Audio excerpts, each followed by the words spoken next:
नमस्कार दोस्तों, स्वागत है आप सभी का। मैं अमित कुमार आप सभी का बहुत बहुत स्वागत करता हूं। साथियों, यहां पर हम बात करेंगे पर्यावरण के 5 ई को लेकर के, जो कि आपके आने वाले एग्जाम के लिए बहुत ही ज्यादा हेल्पफुल साबित होंगे। देखिए, ई फॉर होता है बेटा इंगेज। क्या होता है? ई फॉर होता है इंगेज, ई फॉर होता है इलेबोरेट। ठीक है, तो एक एक करके सारे ईज के बारे में बात कर लेते हैं और समझने का प्रयास करते हैं। इंगेज मतलब क्या है बेटा? किसी चीज में इंगेज होने का मतलब है कि उससे हमारा इंटरेक्शन होना, मतलब उससे हमें कुछ व्यस्त होना उसमें।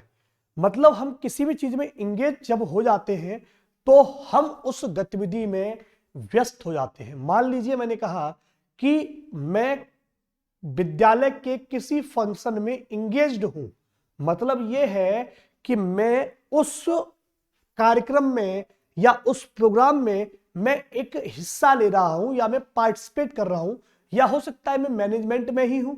तो इंगेज मतलब क्या है? कि व्यस्तता होना। अब इस स्थिति में क्या होता है कि बालक गतिविधियों में व्यस्त रहता है। तो किसी भी प्रकार की एक्टिविटी हो, जैसे मैंने कहा कि ठीक है बच्चों, तुम लोग जो है क्या करोगे कि एक क्या डालोगे भाई, बीज डालोगे, बीज बोओगे जमीन में। ठीक है, बीजों को आपने बो दिया। अगर आपने बीजों को बोया है तो आप उसमें इंगेज हो गए, आप उसमें इंगेज हो गए, आप उसमें एक एक्टिविटी कर लिए, मतलब आप इंगेज्ड हो। आगे बात समझ में? इसमें बालकों को पहले अनुभव की प्राप्ति होती है। भाई इससे क्या होता है? बालक को एक अनुभव की प्राप्ति होती है, एक एक्सपीरियंस मिल जाता है कि ये कोई बहुत बड़ी चीज नहीं है, मैं आराम से कर सकता हूं। क्लियरिटी आ गई? इसमें बालक अवलोकन और रिकॉर्डिंग करता है। भाई अवलोकन कैसे करेगा? भाई जैसे मान लीजिए अब उसने बीज बोया है, ठीक है, तो वो ये भी देखेगा कि ये 4 दिन बाद उग रहा है, 5 दिन बाद उग रहा है, 6 दिन बाद उग रहा है, और उसको लिखेगा भी, अपने दिमाग में लिख लेगा 6 दिन बाद बीज उगा था, 7 दिन बाद इसमें से पत्तियां निकली थी, 20 दिन बाद ये थोड़ा सा बड़ा हुआ था। सारी चीज वो नोटिस करेगा। तो रिकॉर्डिंग कहां पर होती है? अवलोकन कहां पर होता है? इंगेज्ड में ही हो जाता है। कहां पर होता है बेटा? इंगेज में ही वो क्या हो जाता है? अवलोकन और रिकॉर्डिंग कर ली जाती है। जब बात खोज की आती है, भाई क्या करेगा बालक? बालक बेटा इसमें बाल श्रव्य, भाई जो बाल श्रव्य दृश्य सामग्री होंगी, जो बालक होगा बेटा वो श्रव्य दृश्य सामग्री का प्रयोग करेगा। क्या करेगा? इनका प्रयोग करेगा। इसमें बालक चीजों के कारण जाने की खोज करता है। जो भी भैया वहां पर एक्टिविटी होती है उनके रीजंस को जानने का प्रयास करता है कि इस विशेष एनवायरमेंट में यह चीज क्यों घटित हुई। मान लीजिए हमारा पौधा जब हमने बारिश में गाड़ा था, हमने बीज बारिश में डाला था, तो उसमें से पौधा निकलने में 4 दिन लगे। लेकिन जब मौसम गर्मी का था तो वही पौधा निकलने में 10 दिन लग गए। तो क्या होता है कि भाई किसी विशेष वातावरण में विशेष प्रकार के पौधे क्यों उगते हैं, इसकी वो क्या करेगा? यहां पर जांच पड़ताल करेगा, खोज करेगा।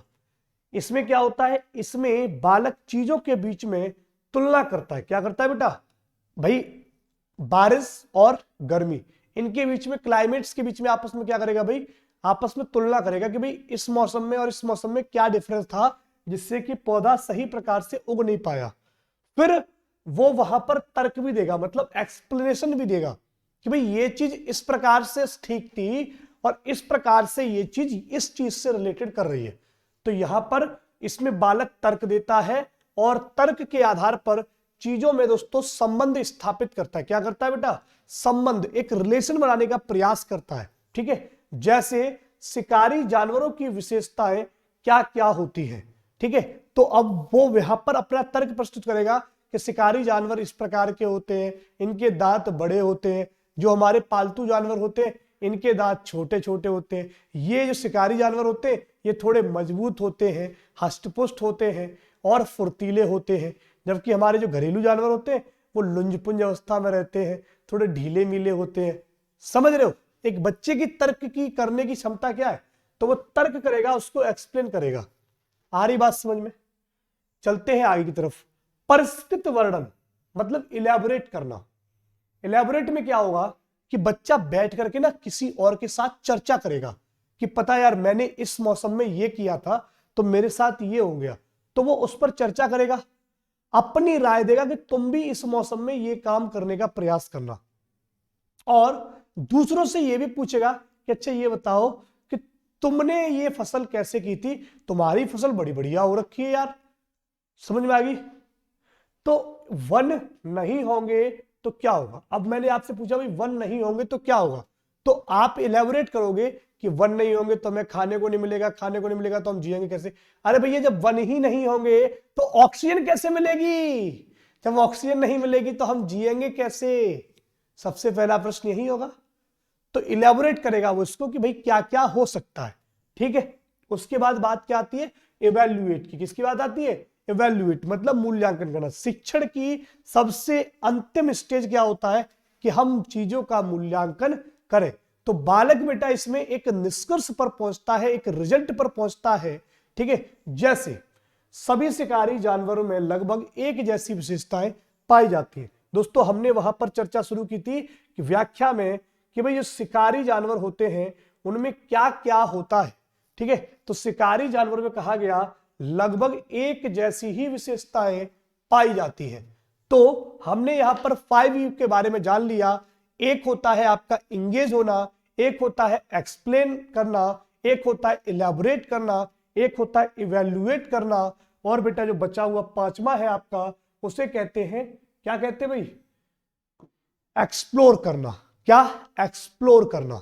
तो आपको 5 ही पता पड़ गए कौन कौन से, एक इंगेज होता है, उसके बाद एक्सप्लोर होता है, उसके बाद इलैबोरेट होता है, उसके बाद आपका एक्सप्लेन होता है, और फिर आपका इवैल्यूएट होता है। तो इस प्रकार से आपका 5 से एक प्रश्न एग्जाम में अवश्य आता है, तो आप फटाफट से उसे तैयार कर लीजिए इसको। और ध्यान रखिएगा कि 5 से प्रश्न पूछा जाए तो आपसे ध्यान क्या देना है कि इनमें से कौन सा शामिल नहीं है, जो शामिल नहीं है उसको आपको ढूंढना है, बाकी आपको नहीं ढूंढने।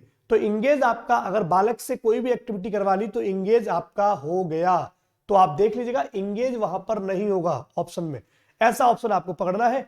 और आपको मिलते हैं एक नए सवाल के साथ, तब तक के लिए नमस्कार, जय हिंद, जय भारत, थैंक यू।